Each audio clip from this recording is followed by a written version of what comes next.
Is IRVR and runway lighting.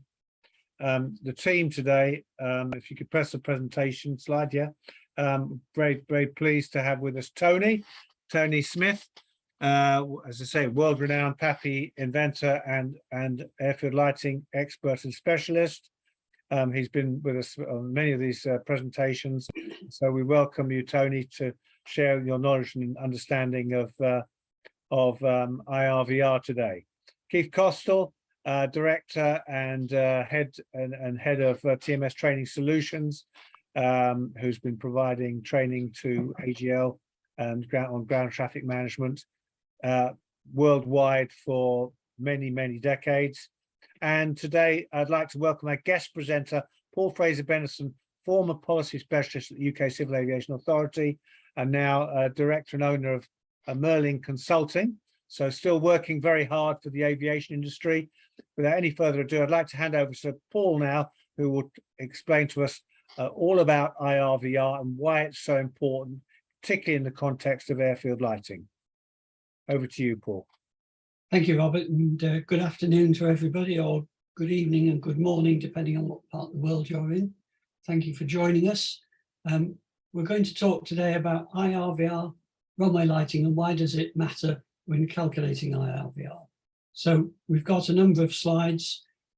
It will be an overview with some technicalities, but what I don't want to do is get down into too much of the intricacies of this subject. We want to give you a taster so that it will prompt your appetite to learn more, and you can do that through my colleagues. So why do we need RVR information, runway visual range information? And we're here in the realm of approaches. So we have a pilot requiring the ability to land, and we have an airport with the requirement to provide signal, signs and markings sufficient. So RVR, one of the many acronyms that's going to come up in the presentation. I'll try and decode them, because I appreciate that not everybody will be as familiar with them as others. So there is the operational requirement.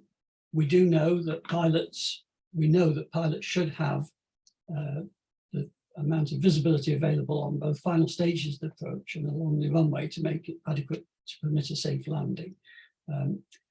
Most of the large international airports that we're talking about have got runway centerline and edge lights, but you can actually make approaches with some restrictions to a runway with just edge lights. But for the purposes of this presentation, we'll look at the top end at a Cat 2-3 type of runway. So assume we're talking about a full suite of approach lights, threshold, edge lights, centerline lights, TDZs and supplementaries, that kind of setup. So what is runway visual range? Well, as it says, the runway visual range is the range over which a pilot of an aircraft on the centre line of the runway can see the runway surface markings or lights delineating the runway or identifying its centre line. So that's Annex 6 of ICAO. ICAO, the International Civil Aviation Organization. Annex 6 is one of a number of annexes to the convention. And so no doubt your state, whichever one it is in the world, is a signatory to the convention, and therefore the annexes apply. This one is Annex 6. Of course, Annex 14 is well known in terms of the requirements for certification and licensing of runways, and you have other annexes within that which are covering things like air traffic control. So to remember, it is the requirement to provide visual cues to enable safe and regular operations under all specified conditions. And visual cues means not only lighting, but the markings as well.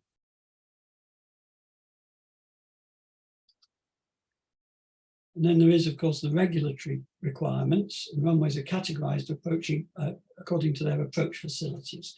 For each category, the worst condition under which an approach may be made and attempted is defined in terms of cloud base and RVR. Sometimes we could be in a position where actually the limiting factor is cloud base, but for the purposes of this discussion, we are looking more at visibility that's been reduced by fog or some sort of attenuation like that. And worse conditions, there are a graduated series of limits, some of which you'll be familiar with, and the next slide will help us look at that. So the runways are categorized according to their approach facilities. For each category that they have defined in terms of cloud-based and IRVR, and there are 5 categories recommended by ICAO. Now, there was a change a few years ago, and so some of this may be familiar to you, but there are some new ways of defining this. If you look at this categories for all weather operations, some of it looks familiar. So if we take top left-hand corner, we have minimum descent altitude stroke height, or descent altitude and height. So altitude, in other words, above sea level, height above the runway. In terms of Q codes, you have QNH and QFE. And then these 3 or 4 boxes here define the less than or equal to in terms of height above the runway. So 250 feet, 200 feet, 100 feet, or less than 100 feet. And then the runway visual range is segregated between greater than and equal to 600 meters, greater than or equal to 550 meters, 300 meters, or less than 300 meters. This is the new bit which some people may or may not be familiar with. ICAO decided to separate the types of precision and non-precision approaches available into either a type A or a type B. And one of the main things about it is the height at which these types of approaches start, which is 150 meters. But mostly it's referring to a type 2D or a 3D, and that is to do with axes. So a 2D approach is lateral. So you only have guidance left or right, and it's up to the pilot to construct or to calculate their own glide path. And then 3D, this is now the normal for precision approaches where you are both guided laterally and vertically. So you have a glide path.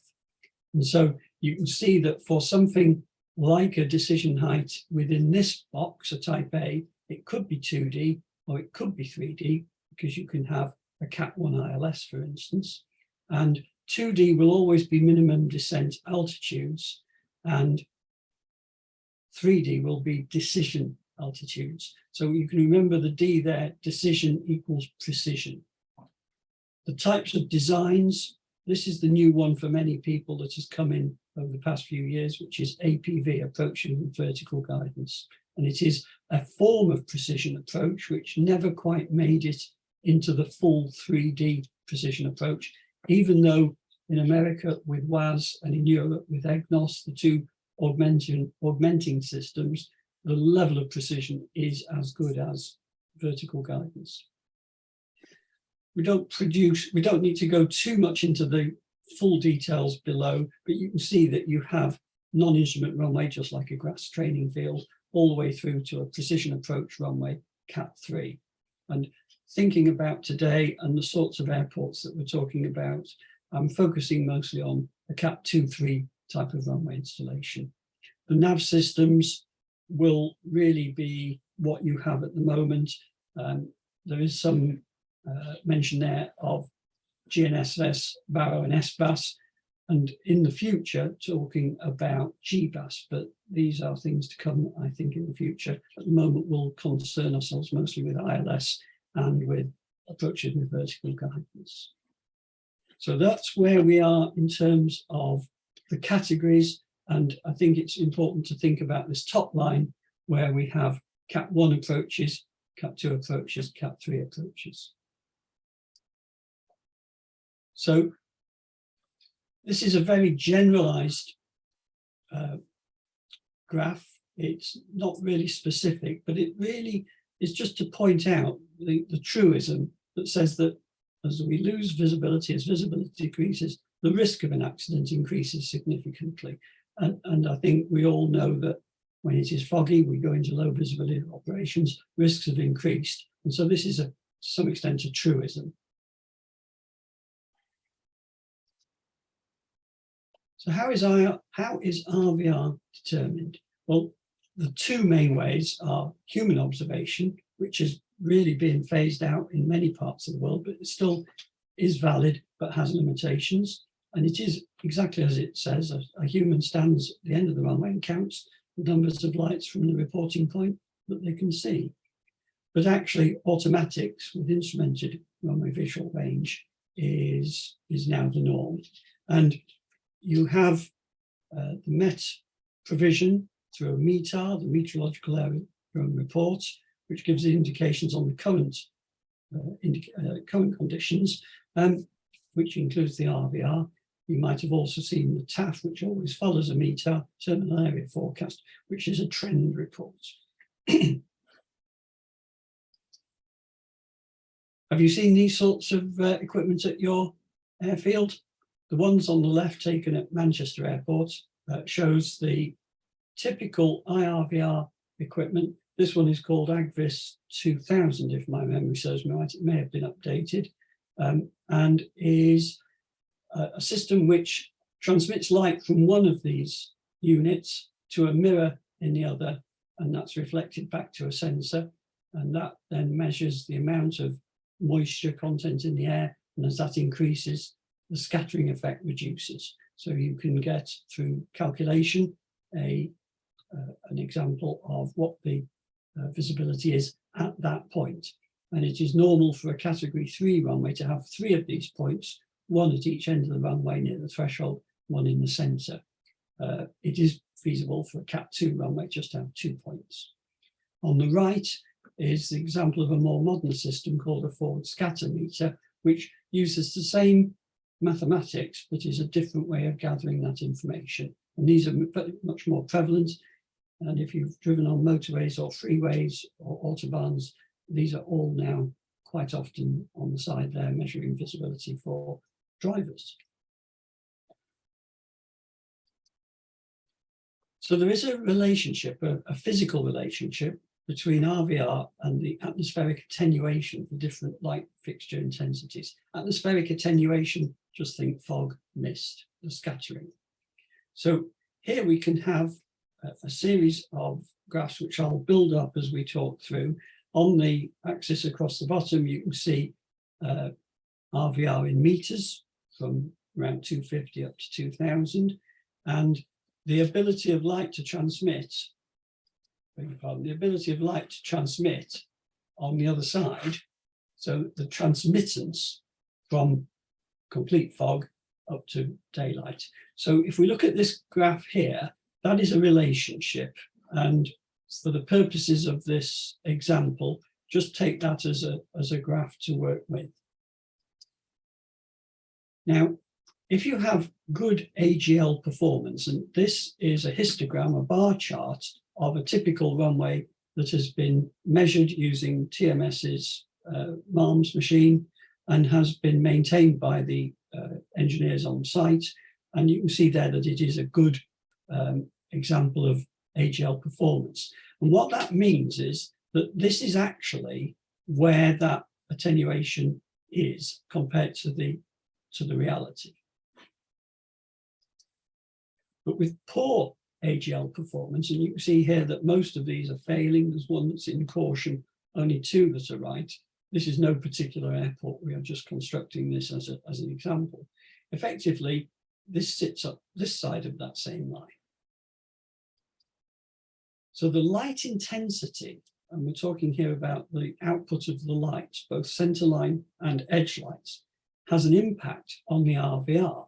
So what you're seeing here is the fact that when the IRVR equipment, which we saw in the previous pictures, is measuring the light through these reflecting or scattering data collection, you also can feed into the algorithms which are running within the system the advantage, if you like, of the runway lighting. And so because the lighting is taken at an assumed value, it's in reality different, and that's where this shift comes from.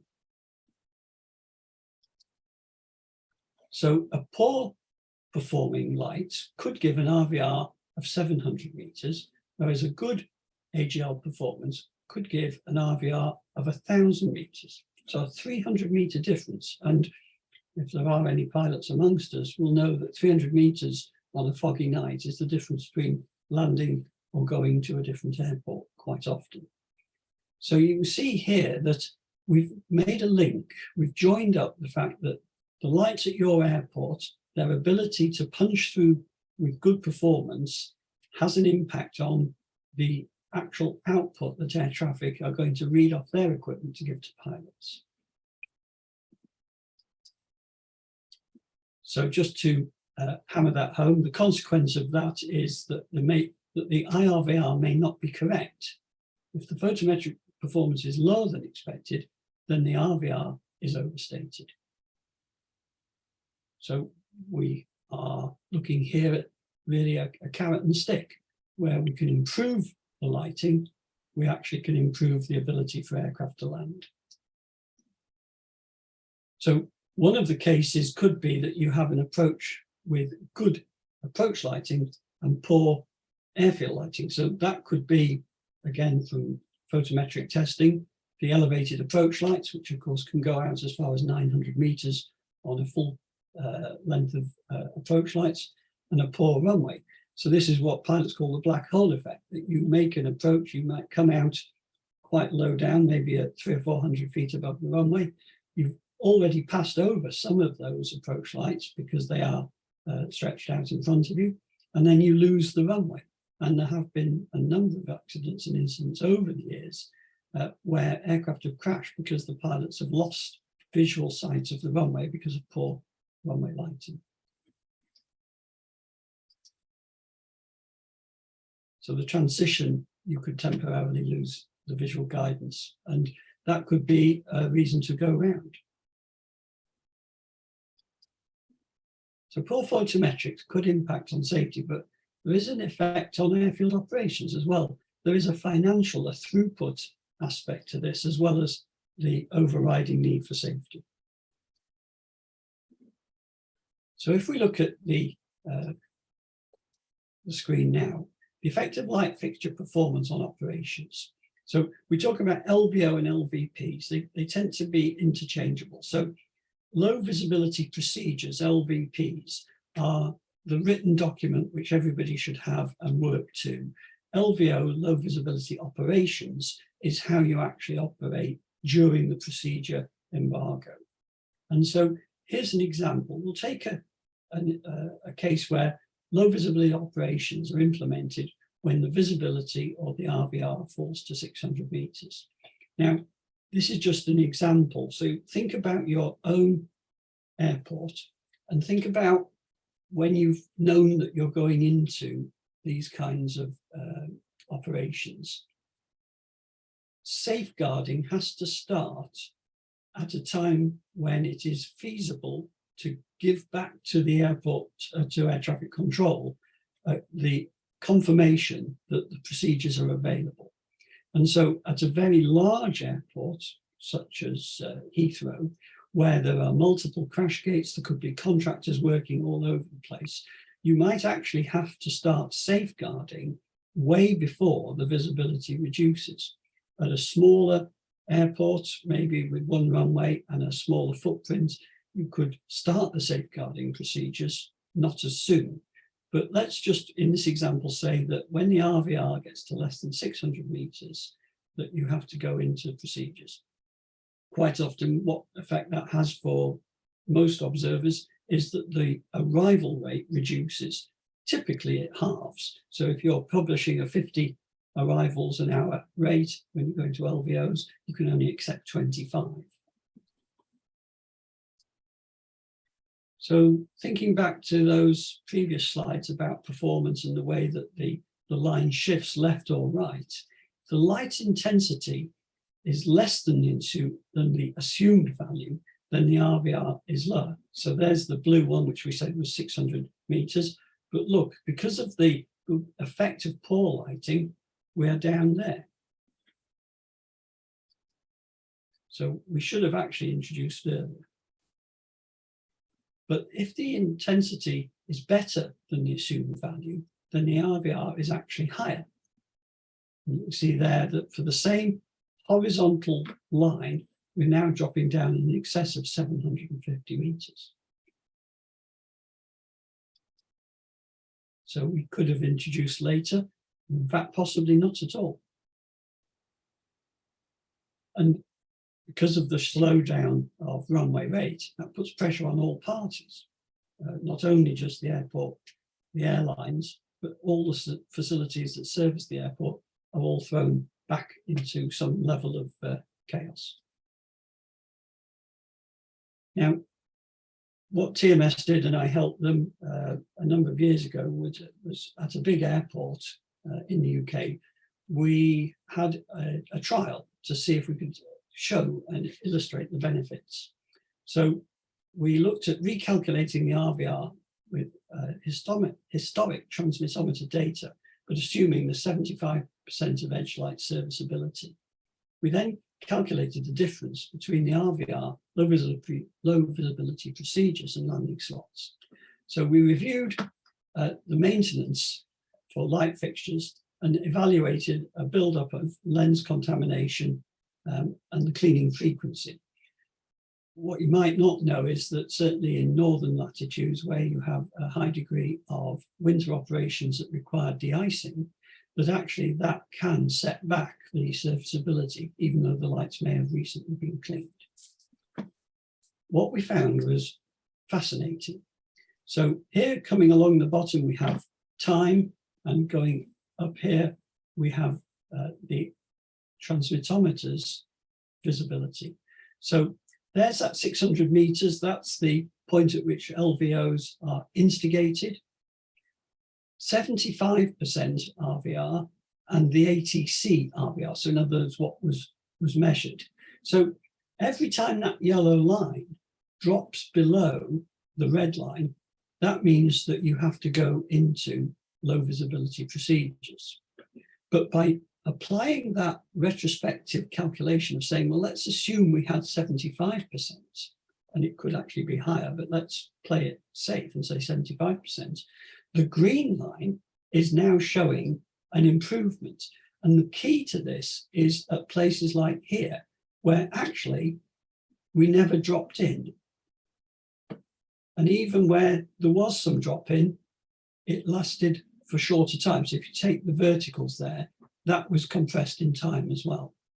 So for airport manager looking at cost benefits effectively, if you have higher and better performing lights that reduce the number of times you go into low visibility procedures, the throughput is maintained and the disruption caused by delays, diversions, etc., are reduced. So that really is the benefit to an airport, to its operations, and to the maintenance teams. So the average reduction in length of time an airport would be in low visibility procedures by reason of a less pessimistic RVR in this particular example was 37 minutes per LVP day, which equated, for the calculations we did, to 24 landings in those times. And that is a huge increase or restitution of normal operations. So it says improved airport safety. Clearly, pilots approaching in reduced visibility will obtain improved IRVR readings. There's also the fact that the chance of a successful approach increased and costs associated with diversions are reduced. And the number of times which a pilot would report glare would also be reduced. And the capacity, because of the increase, because of the onset of LVPs being delayed, and the cessation of the operations would be hastened. And so, as I say, it's down to throughput. And another very important one which actually a lot of boards we talked to picked up on this, is that you get reduced CO2 emissions for aircraft holding, because everybody is moving at the normal rate for longer, and therefore air holding times, which is a good source of CO2 emissions, would be dramatically reduced. And of course, consequently, if they have to divert, then those costs again increased CO2 emissions.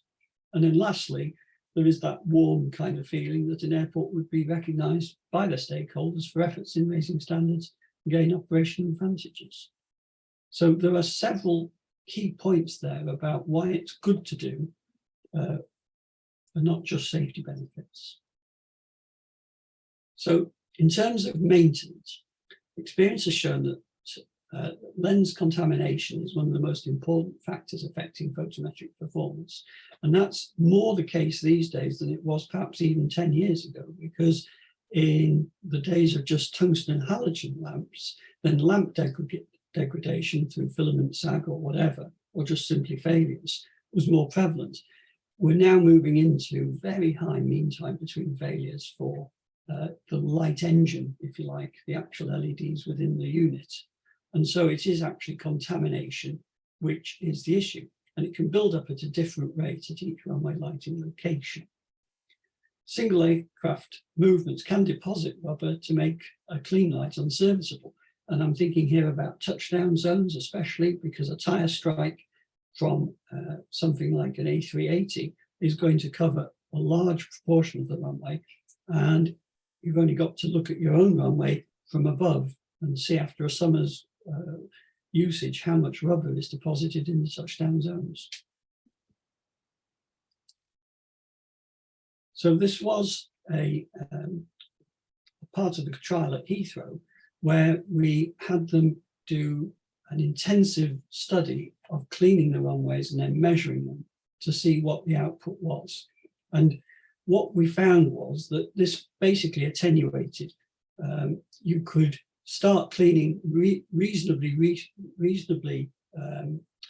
regularly, and then you could spread that out as you got to understand how different events might affect the performance. And we say that experience has shown that lens contamination is the most important factor affecting photometric performance. Contamination built up at different rates, and it can make a light unserviceable.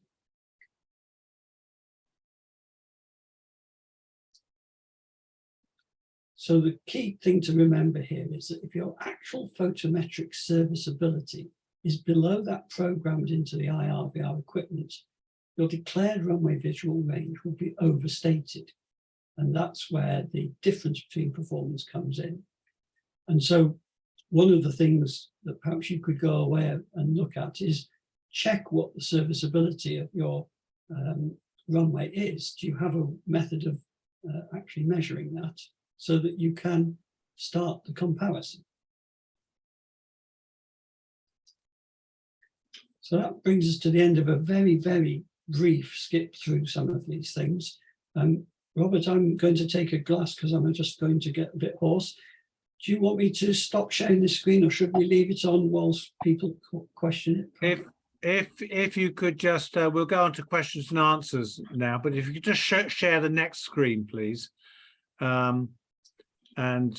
Just to Keith, whilst you're drinking your glass of water before we go on to the questions and answer sections. So if you have any questions, please, I see there's some already, but if you have any of you have any questions, please put them in the Q&A box on your Zoom screen, and then we will do our best to answer them. But in the meantime, just whilst you gather your thoughts, just like Keith to introduce next month's TMS Tuesday on the subject of AGL safe working. Yes, good afternoon, good evening, good morning for where you are. Yes, we thought it was quite appropriate, really, that we're talking at this moment of time in this webinar about operational safety and the effects of the light intensity and light output, and how we can improve operations and improve safe operations. But when we're looking at that light out, there are many factors. And Paul, in the presentation, you said like the cleaning, the amount of contamination that goes onto the lenses. Well, one of the subjects that we've been discussing also during the webinar series, and we will again, is the quality of the lenses in inset lights. For example, that I know airports now that are are requiring their light manufacturers to either provide them with lenses with sapphire coated lenses, or they are actually doing that to replace them themselves. But when it comes to the electrical side, then clearly, then most of the world, there are some disruptive technologies. Contactless energy and data distribution is one, commonly called SED. There are parallel circuits. There's low current, lower current circuits now available in the marketplace, but in most of the world, we are still the traditional 6.6 amp, which is a constant current circuit.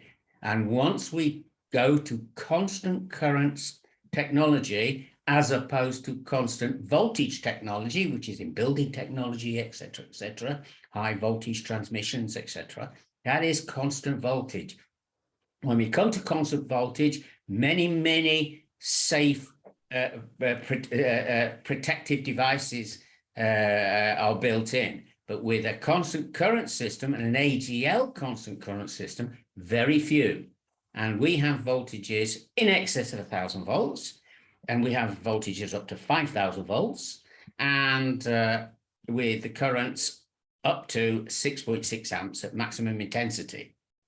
So as we know, voltage burns, current kills. And so it's appropriate that we don't just talk about the light output and the operational safety elements, but let us talk about the human aspect of the people on the ground, the men and women who look after the airfield, and how safe are our systems electrically to work on. So that's what we're talking about, AGL safe working.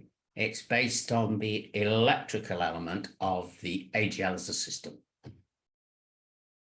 Good. Well, thank you. Well, that sounds a very interesting and very important topic for the next webinar, because unfortunately, and I've seen in presentations that they're not naturally, no one advertises the fact these things happen, but we do get fatalities still on airfields.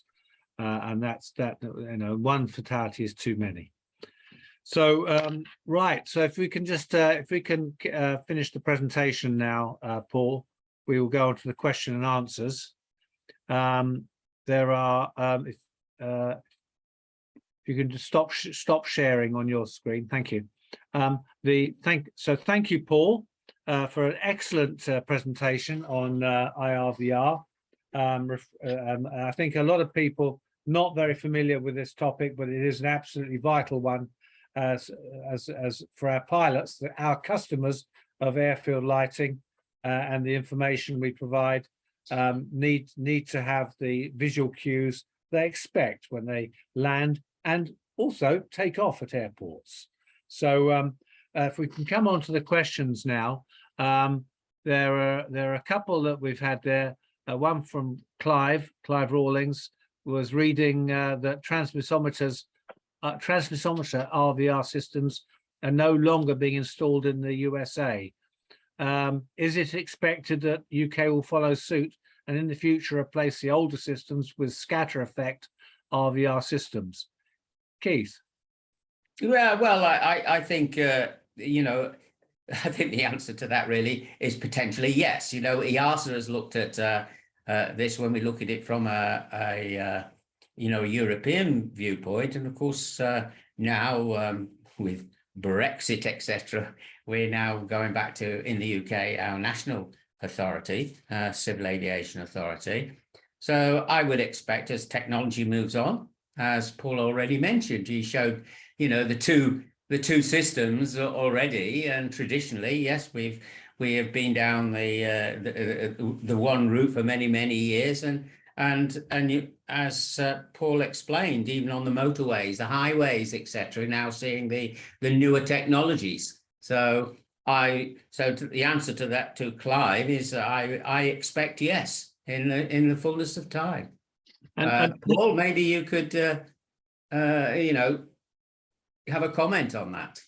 Well, I know that AGI, who were taken over by an American company, are no longer supporting some of their older models of transmittometers.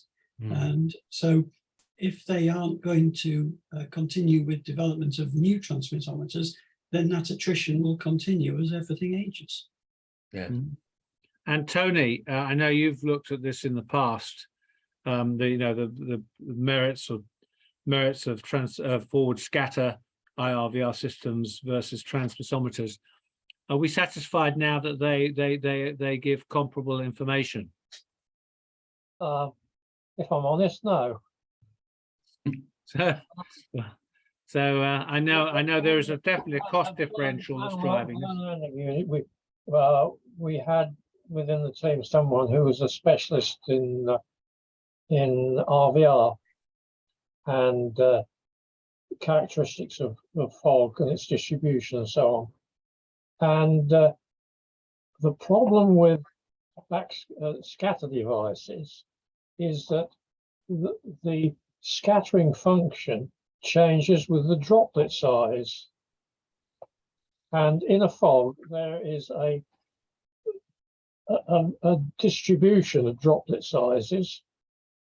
And whereas in the transmissometer, what you're measuring is actually how much light is actually attenuated between the light and the receiver.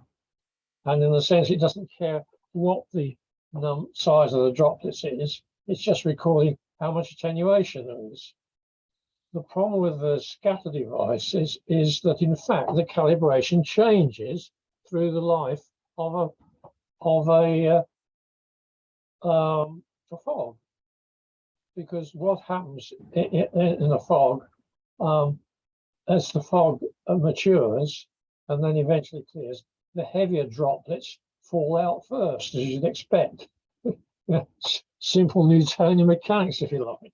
So there are concerns about the accuracy of scatter devices. They will certainly detect whether you've got fog on. So if you, the comparison with the motorways, where the actual amount, the actual value of the fog is not critical. You're just wanting to detect this fog there. That's perfectly adequate for that sort of thing. But if you're looking for high accuracy, I still think personally that the jury is out as to whether these scatter devices really are comparable in the performance they give and the safety they offer compared with transmissometry.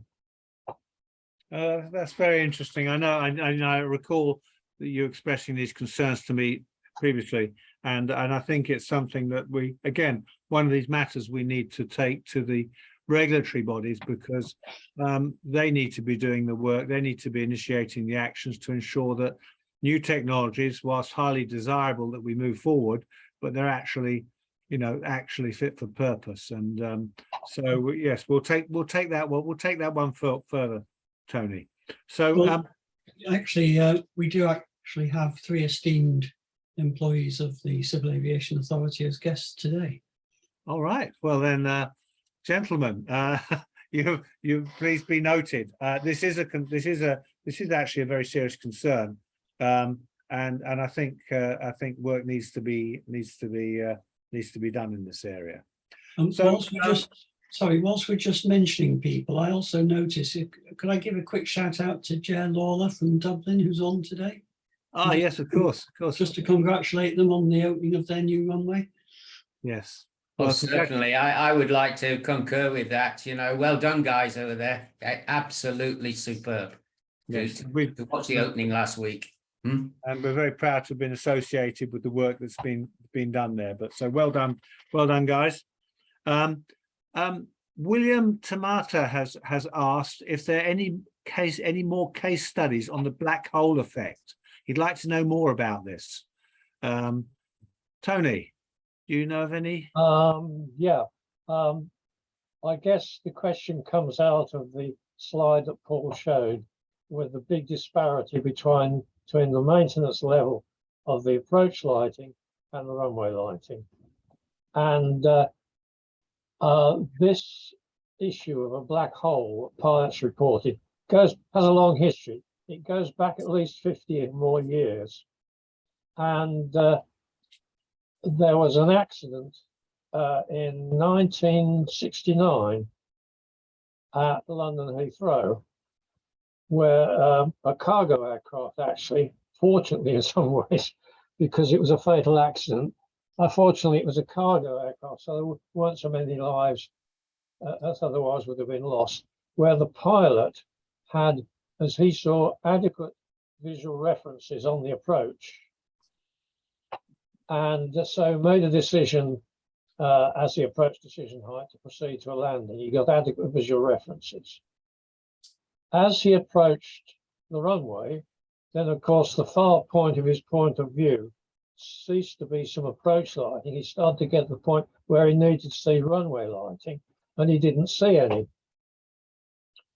because the runway lighting, A, was very badly maintained in those days, which is where all this lot kicked off, because I reported this in the early 70s from measurements I made at a number of airports, but also the lighting itself had inadequate vertical beam spread to cope with the lower visibility conditions.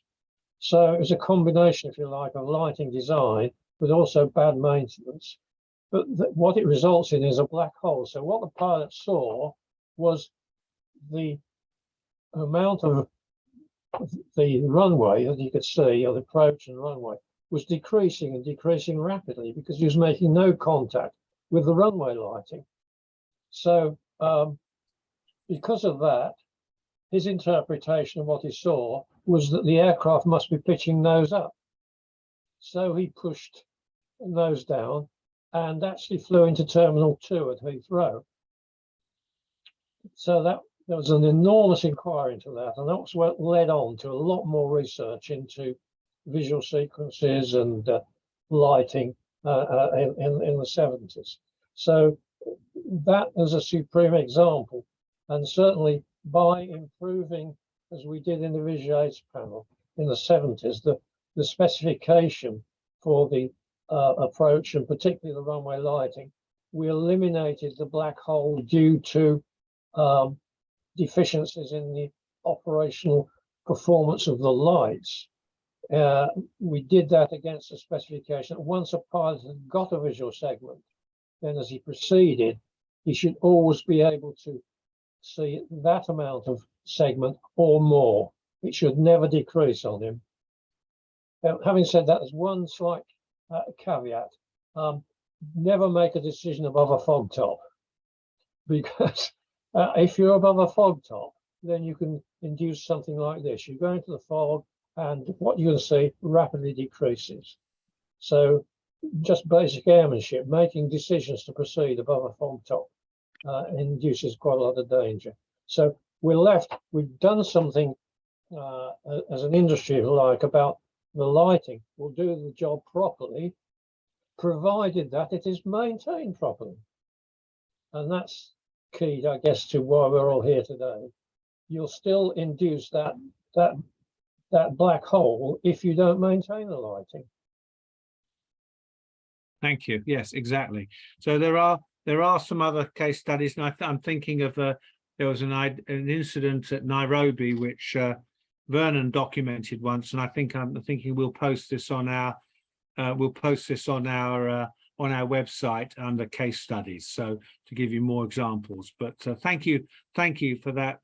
Very sad but a critical turning point really in aviation, where an investigation to such an incident actually resulted in a lot of improvement actions being taken.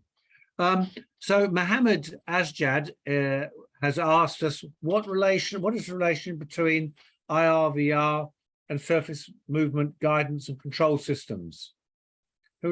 Keith, would you like to take that one? Well, when we're talking about ASMEGs, we are really talking about the taxiways. We talk about taxiway operations, and the decision and the visibility associated with leaving the runway and transiting to the terminal for parking and refurbishment, etc., replenishment, etc., and then returning back. This is where the ASMEGs comes in. Now there is the different levels of ACE-MEGS procedures, and that's level 1, level 2, level 3, level 4, etc. And it is only when we get into the lower visibility conditions that actually visibility conditions are actually specified, where previously in the ACE-MEG requirements, it's can the pilot see where he or she is going, and can the air traffic controller or the ground movement controller see the aircraft?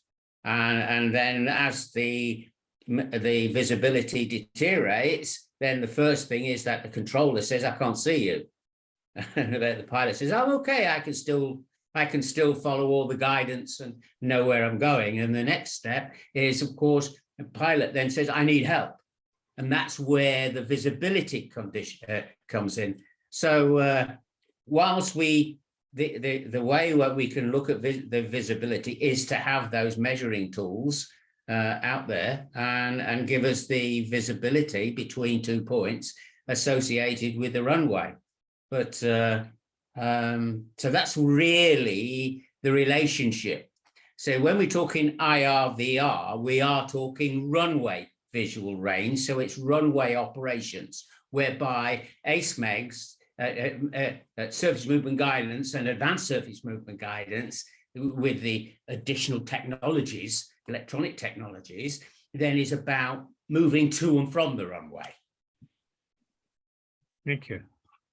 Can I say something about that? Because you know, I was on the working group that actually wrote the ICAO manual on advanced surface movement guidance control, and what we were aware of was, of course, that in low visibility, the speeds that you're moving at are much lower, but in good visibility, a good figure globally for which the speeds that aircraft will pass or taxi is something like 30 knots.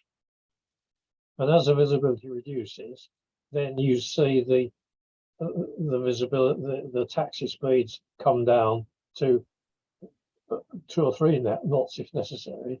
But the pilot must, if he's using the taxiway center line as guidance, he must see sufficient lights, in other words, at least 3, to be able to do the operation safely.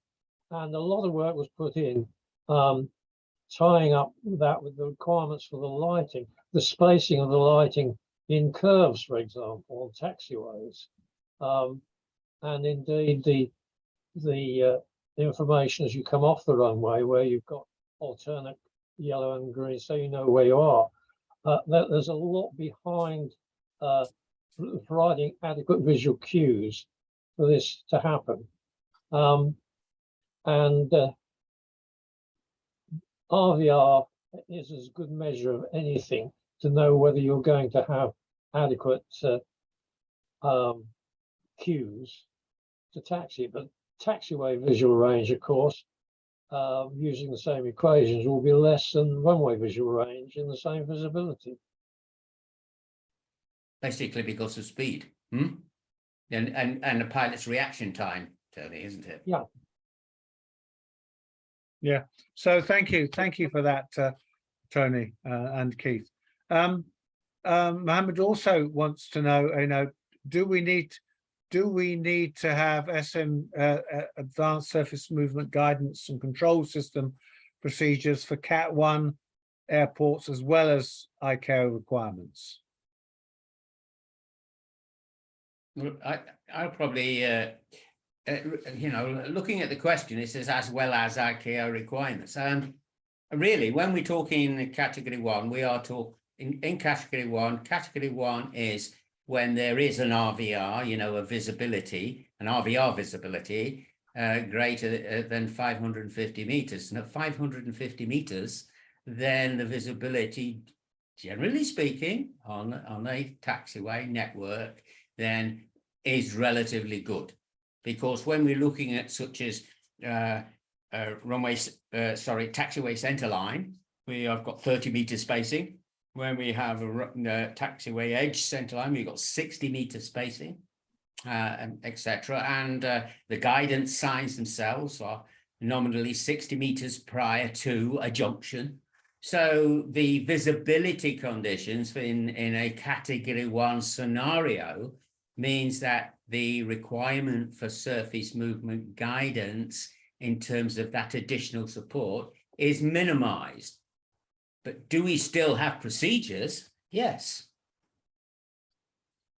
I just say, I need to remember that the surface movement guidance control system, yes, it's there for safety, but it's also there for capacity. And you could well make a case for having a quite sophisticated surface movement guidance control system to keep capacity high. In other words, controlling the aircraft, and having to be close together, less taxiing time, and so on. It isn't just about staying on the taxiway and not running into the thing. There's efficiency issues in there as well, the handling of the movements. And I think when you look at the standards, and if we read, all the documents associated with the standards, then you will see that traffic density is one of the factors that is taken into consideration, isn't it, Tony? Yeah, that's it.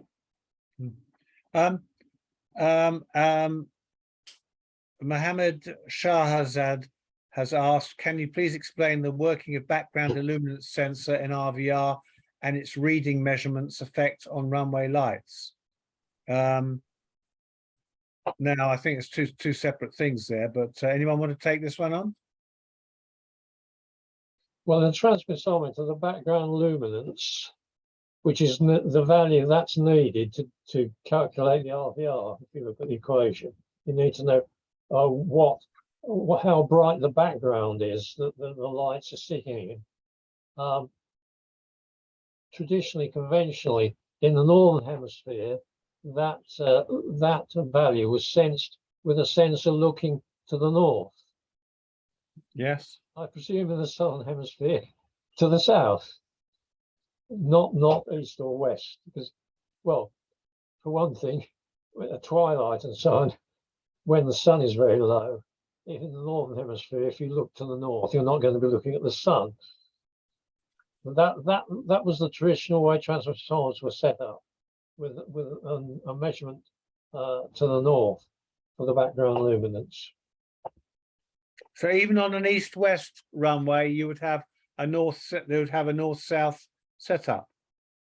You'd have a north-south sensor. Yeah, right. The transmissometer would be usually would be parallel to the runway center line. Right. But I did a lighting check at one airport which had an east-west runway, had a Cat 3 installation, but the brightly illuminated terminal buildings was at the western northern side of the runway. So the first transmittometer's background luminance meter didn't point north into a dark hole, it pointed north at the terminal building. So of course it was always overreading. Yeah. Right.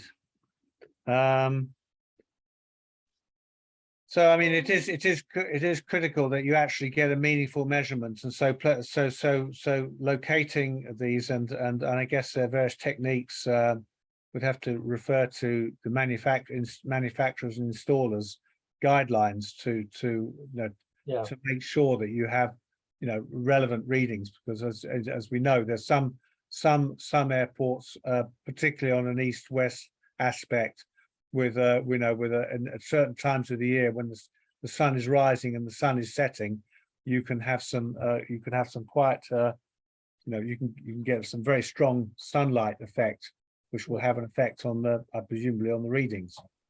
But if you could have background luminance monitoring that was aligned with the runway, regardless of which direction that was, which could cope with low sun angles, then your effect of the background luminance and the lighting performance could be more strictly matched. Yes, true. And next one, does the RVR equipment need calibration? And if so, how frequently? Does anybody have any experience of this? Well, there's a maintenance plan on all transmitometers. Right. I would have thought that there should be, under just simple safety management systems, the need to clean the lenses on them at a regular interval. But I would say, when all else fails, read the manual. Right. And another question I have here is, how do you measure IRVR compliance for your runway lighting? How do you actually measure if it is compliant or not? I guess this is a kind of a, I'll kick this off in terms of how we measure it. I mean, the measure is the average intensity of the runway lighting should not, the average intensity should be more than 80%, at least 80% of standard. In the UK, certainly that is actually derated, and at one point it was down to 20%. Now the standard is 40% of standard, unless the airport can demonstrate a higher level, and that is through procedures that Paul has brought in when at his time in the UK Civil Aviation Authority. Perhaps you could explain the process as it relates to UK airports. In terms of the calibration, In terms of the measurement of the setting of the IRVR credit. well, for IRVR credits, it's effectively the aerodrome or airport has to put together an exposition which demonstrates that certain levels of serviceability have been attained. And so it's not a one-shot thing. You have to build up a document.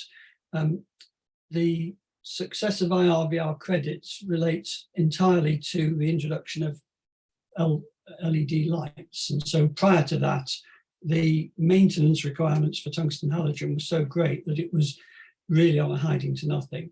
And so we start with the assumption that you're talking about a runway facilitated with LEDs.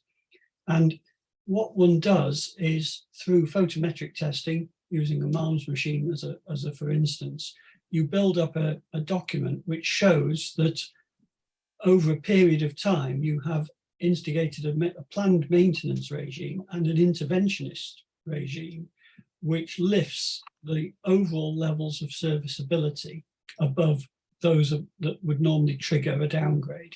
And if you can achieve that evidence, and it is a quite initially high level of work for the maintainers, and getting access to some runways is not easy, but if you can get over that and you can document the improvement and the maintenance of those serviceability levels up to the sorts that you would see either in ICAO Annex 14 or in CAP 168, you can then apply to the CAA for a credit.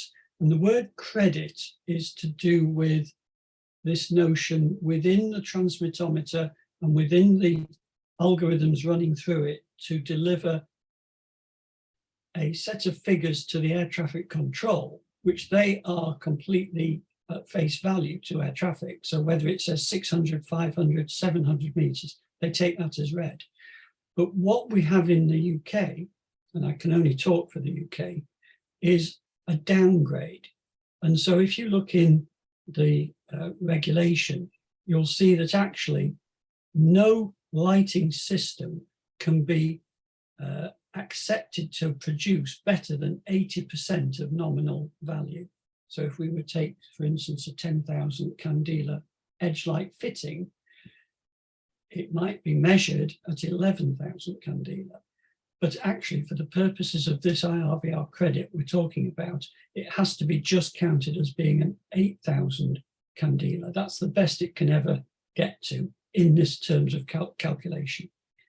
But what we've had in the past is a downgrade, and it was a blanket downgrade which has sat there for years within the algorithm of the transmitometer through a thing called the disseminator.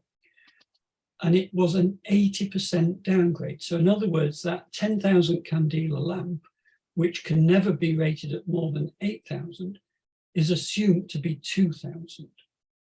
And so we were talking before about the contribution into the system of what effect the lighting has. So even when set at 100% intensity, the system only says, no, I disbelieve it's going to be that good.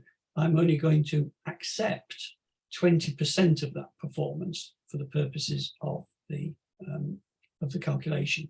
And it was, I think it's Ryan that touched upon the fact about runway centerline and edge lights. It was interesting that one airport went away from buying AGI transmittometers and went to a foreign company based in Holland who imported a unit that was developed in, amongst other places, Australia. And when that was installed, there was an input into the system from the runway centerline. And when we looked at it, sure enough, and I think it was Tony Smith that helped me find this, and certainly Tailor-Made Systems did, that actually ICAO for years had allowed a contribution from the centerline as well as the edge lights. AGI said it could be done, but it would need changes to the equipment. So for the UK, and again, I stress I can only talk for the UK, the likelihood is that if you've got an AGI transmittometer system, that you are actually only picking up a contribution to the calculation through the edge lights, unless in the few years since I've been gone from the CAA, somebody has actually gone through the process and modified their equipment to take account of that. But what you then have is this 20% best performance, e.g. 80% downgrade. So what you can do is by applying to the CAA through this exposition, which shows a planned maintenance and an intervention maintenance, which has lifted the performance of the runway generally to a certain level. Depending upon your confidence of being able to maintain those levels of serviceability, one can apply to have that downgrade lifted. And clearly when I was dealing with aerodromes, the enthusiasm was such that they wanted to lift it to the 80%. In other words, just take the 20%, which everyone has to accept.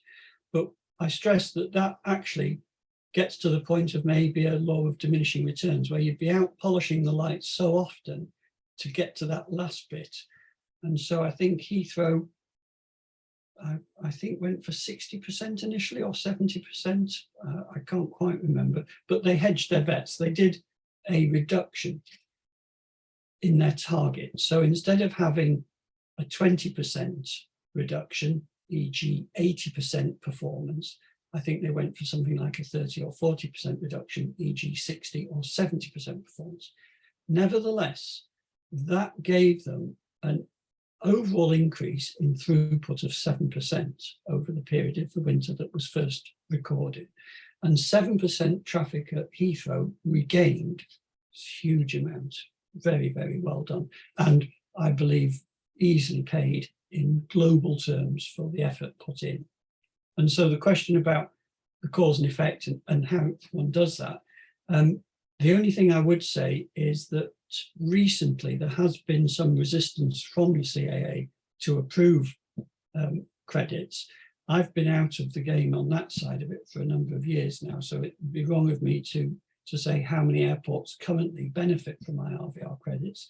And of course, in other states, it may be that regulators completely unaware of this process, and it would perhaps take quite a bit to convince them to move towards it. Thank you, Paul. And feedback from Ryan at Bristol. He says Bristol's at 60%. We gained a lot from reduced low visibility operations. So it's an absolute benefit to an airport to achieve IRVR credits. And sorry, you finish. I still something to say. I'm just going to say one more thing. For those of you, if you're in any doubt, contact your air traffic control to find out what value has been programmed into your transmissometer or forward scatter IRVR system, because that is the minimum level of average serviceability you should be achieving on your runway edge and your runway centerline. I Okay. would say you need to Oh. be achieving greater than that, Robert. Absolutely, absolutely, yes. Just say, Robert, we've been looking at the benefits, and we hear there are real benefits in being able to demonstrate you can get this additional performance out of the system and keep your movement rate going. That's beneficial to the airport and to everybody. More movements, more reliability, all the rest of it. If you happen to be in an airport where your movement rate is relatively low, you might say, well, I won't bother very much because I don't have a problem with movement rates. It's not an issue for me.